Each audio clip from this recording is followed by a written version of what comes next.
Let's begin what's trending by taking reactions to Senator Natasha Akpabio's dramatic return to the National Assembly on Tuesday. After a grueling 6-month suspension, the Kogi Central lawmaker arrived at the National Assembly complex, accompanied by a crowd of supporters just hours after her office in the Senate wing was unsealed.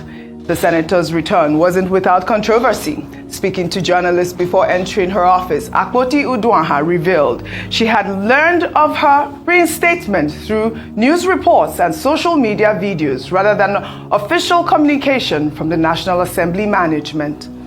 I read on the news, online news, that our office has been opened. I even saw a video where the clerk was opening the door to the office himself. So as at this moment, I have not been officially communicated to, because I expect an institution like the National Assembly should have some administrative procedures and processes whereby communications will be written. The last written communication we got from the clerk was that which says that we are not allowed to resume because the case is at the appeal court. He also mentioned that it was within the purview of the Senate to lift this illegal suspension that had even already expired. This was quite strange, Rufai. We were just talking about that. They didn't even tell her that they didn't open. Well, you know, hundreds of supporters of Natasha Akpabio gathered at the National Assembly to welcome the returning lawmaker, but were barred from entering Parliament and dispersed with tear gas by security operatives. The supporters, who included activist and co-founder of the Bring Back Our Girls movement, Aisha Yusufu, thronged the National Assembly complex, waving Nigerian flags, chanting, dancing, and singing praises for the return of the Kogi Central lawmaker.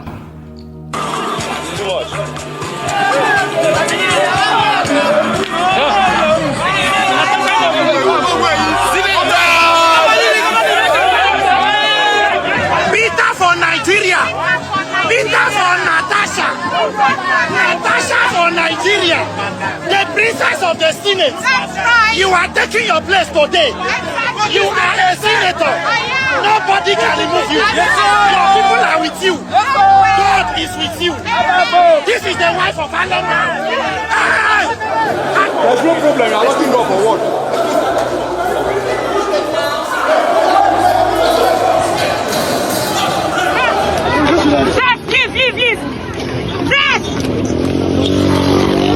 Tear gas at the National Assembly complex. They were not even, acting up. They were not. They were just there to welcome their lawmakers. Yes. Their constituents. What do you call them? They are representatives. No, that's what they call them, street urchins. Well, all right. Well, immediately after resuming her office, Senator Natasha Akpabio launched a blistering attack on the Senate President, Akpabio, accusing him of running the National Assembly like a dictatorship and treating her as his personal servant. The Kogi Central lawmaker made the explosive remarks while addressing journalists in her office. She described her 6-month ordeal as a test of resilience against institutional injustice. In everything, it just shows that sometimes it's good to put the institutions to test. We can't cow down in the face of injustice. No one is more Nigerian than us. Senator Akpabio is not more of a senator than I am. He's not a governor of this place. And he treated me as if I was his servant or I was a domestic staff in his house. It's very unfortunate that at this time, after so many years of democracy, we would have a National Assembly be run by such dictatorship. It's totally unacceptable. As for me, I'm glad to be here, and even though we have been illegally suspended, no day have I hesitated in effectively carrying out my duties as a senator of Kogi Central to the very best of my capacity. And we have seen that Ayo, she has been doing her job. While the fiery comeback has already set social media ablaze, with many anticipating fresh political battles within the Senate as Natasha's return promises to reignite tensions over Akpabio's leadership style. I'll take a tweet. This person wrote on X, Another episode of the Senate reality show featuring Natasha versus Akpabio.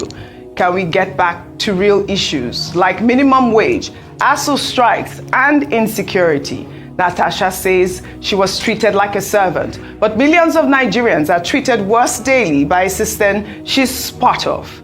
Maybe start fighting for them, not just for respect in the Senate. The Senate is turning into a personal battlefield. Nigerians are tired of watching elites fight for relevance while the country burns. Another ex-user wrote, I express my admiration and commendation for your courage in standing up for your beliefs.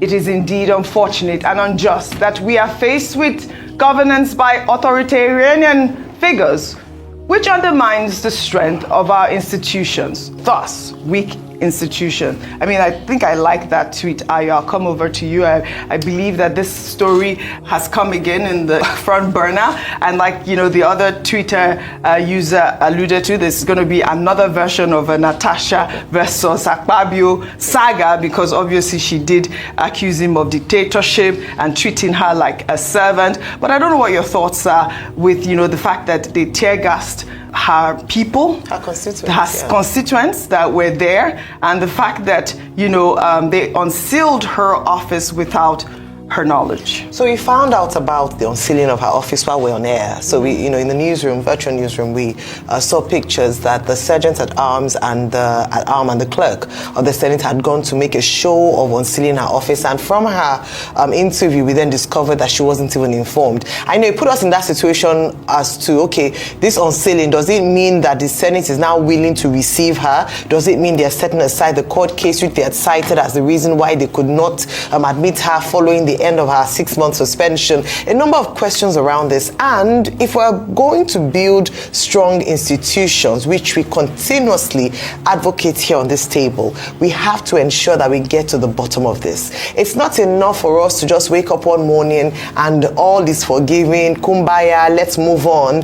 And that's important, because like the earlier ex-user had said that now it's just joke, we're making a joke of the Senate, whereby serious issues ought to be debated on the floor of the Senate. However, I dare say that this is a serious issue, because if we don't get it right, we'll continue to see matters like this emerge, and we'll continue to have disgraceful actions on different parts and different ways from the Senate. So I think it's important to get to the bottom of this. However, I do believe that, as Justice Binta Nyako had said, the people of Kogi Central deserve representation. And it is a shame that in the last 6 months, their voices were literally silenced because there was no voice for them in the Senate. And that's another thing that we need to look into and really open and see what could have gone wrong and how we can correct it for next time. We shouldn't have people in Nigeria whose voices are silenced. I'm talking about silencing voices.